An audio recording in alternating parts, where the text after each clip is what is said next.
Salut à tous, bienvenue dans cette nouvelle vidéo. Aujourd'hui, nous allons continuer avec notre série d'exercices sur la cinématique. On va voir notre troisième exercice, donc on y va.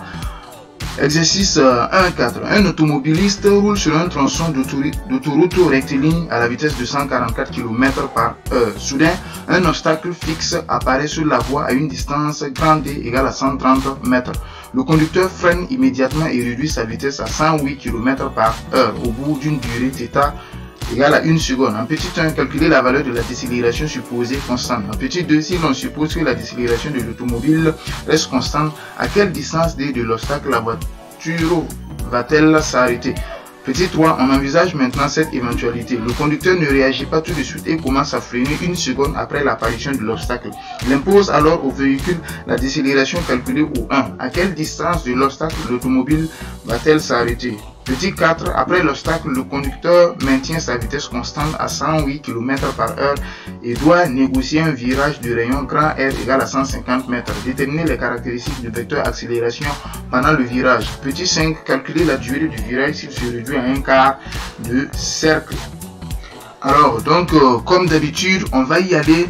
On va bien lire 3 à 4 fois l'exercice pour avoir une idée générale de ce qu'on demande, relever les données, résumer la situation avant de commencer à traiter. Donc c'est ce que nous on a fait. Nous on a relevé la vitesse 144 km/h, ça fait 40 mètres par seconde.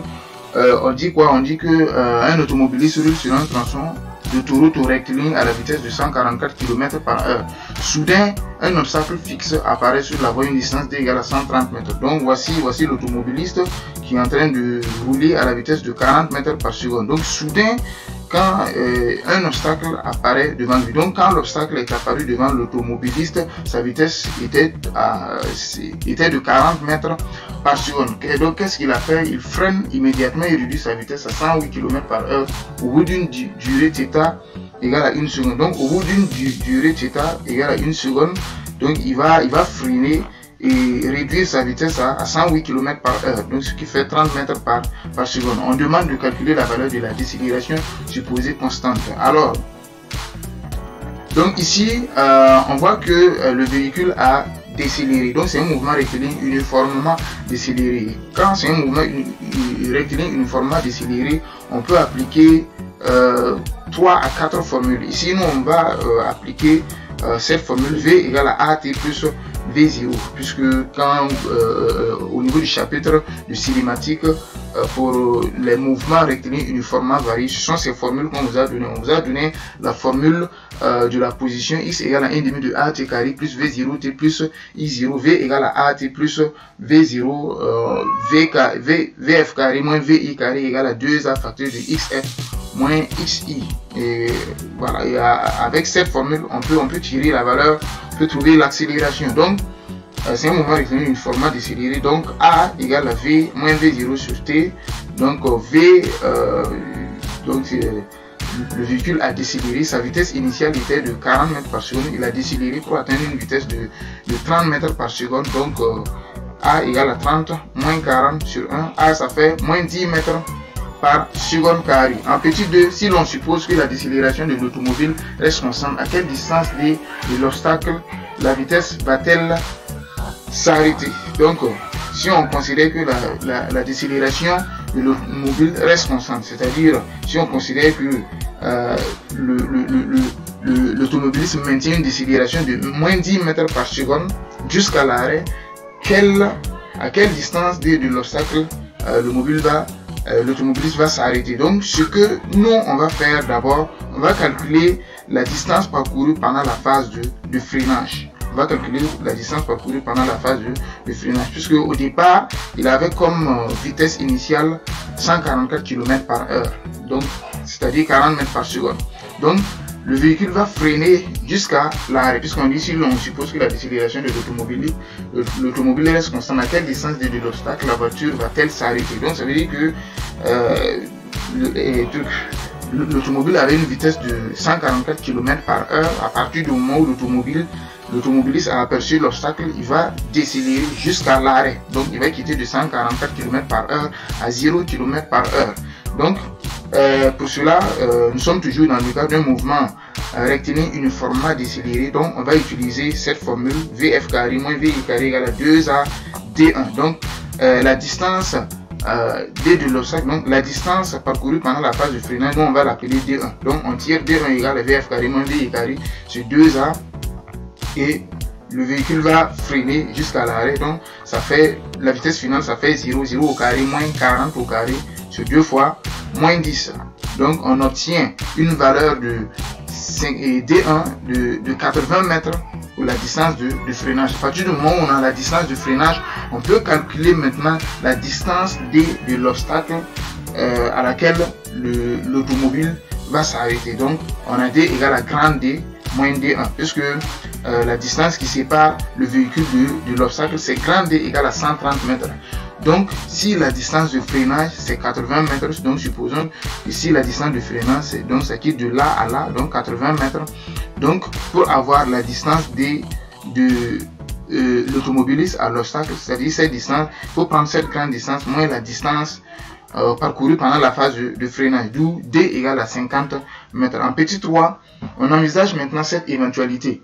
Le conducteur ne réagit pas tout de suite et commence à freiner une seconde après l'apparition de l'obstacle. Il impose alors au véhicule la décélération calculée au petit 1. À quelle distance de l'obstacle l'automobile va s'arrêter? Ici, c'est simple. Nous, on sait que quand l'automobiliste va commencer à freiner, donc il va appliquer, la même décélération. Donc, si l'automobiliste applique la même décélération, il va parcourir la même distance de freinage que ce qu'on avait calculé ici. Donc, c'est-à-dire la distance parcourue pendant la phase de freinage. Donc, si l'automobiliste applique la même décélération, l'automobiliste va parcourir cette même distance de freinage qui est de 80 mètres. Donc, ce que nous, on va faire, on va calculer la distance parcourue pendant les 1 seconde de non-réaction. Donc, calcul de la distance parcourue pendant les 1 seconde de non-réaction. Donc, le mouvement est rectiligne uniforme pendant la phase de non-réaction, puisque au départ, il avait une vitesse de 144 km par heure, c'est-à-dire 40 mètres par seconde. Donc, il a aperçu l'obstacle.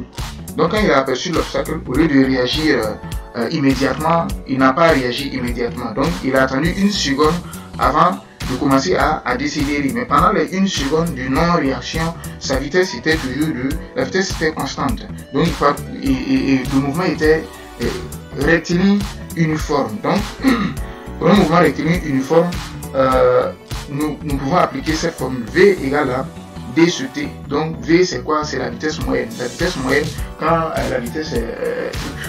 on suppose que la vitesse est uniforme, donc c'est la vitesse moyenne. Donc, V égale à D sur T. Donc, D2, donc, qui est la distance parcourue pendant la phase de non-réaction. D2 égale à VT. Donc, c'est égal à 40 par 1, c'est égal à 40 mètres.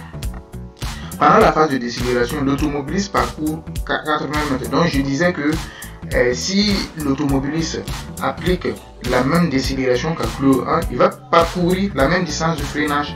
Donc, pour calculer la nouvelle distance D' de l'automobile à l'obstacle, donc on a D' égale à grand D, donc c'est-à-dire la distance qui séparait l'automobile de l'obstacle, moins D2, moins la distance parcourue pendant la seconde de non-réaction, moins 80. Donc 80, c'est la distance parcourue pendant la phase de freinage. Donc on a D' égale à moins 10 mètres. En petit 4, après l'obstacle, le conducteur maintient sa vitesse constante à 108 km/h et doit négocier un virage de rayon grand R égale à 150 mètres. Déterminer les caractéristiques du vecteur accélération pendant le virage. Alors, le vecteur accélération est un vecteur comme tous les autres et tout vecteur a 4 caractéristiques.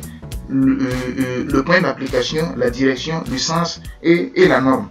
Alors, on dit, après l'obstacle, le conducteur maintient sa vitesse constante à 108 km/h. Il doit négocier un virage de rayon. Donc, un virage de rayon 150 mètres. Donc, un virage, donc c'est un cercle de rayon 150 mètres. Et lorsque vous avez vu le cours de cinématique, vous avez vu les mouvements circulaires. Vous avez vu que lorsque un mobile est en train de parcourir un mouvement circulaire, qu'est-ce qui se passe si la vitesse tangentielle est nulle,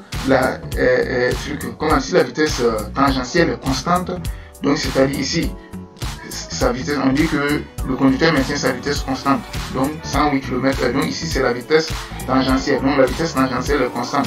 Donc ça veut dire quoi? Ça veut dire qu'il n'y a pas d'accélération tangentielle. L'accélération va se résumer à l'accélération normale. Et l'accélération normale, quand un mobile est en train de parcourir un mouvement circulaire et uniforme, l'accélération est radiale et centripète. Donc ici, la direction du vecteur accélération, elle est radiale.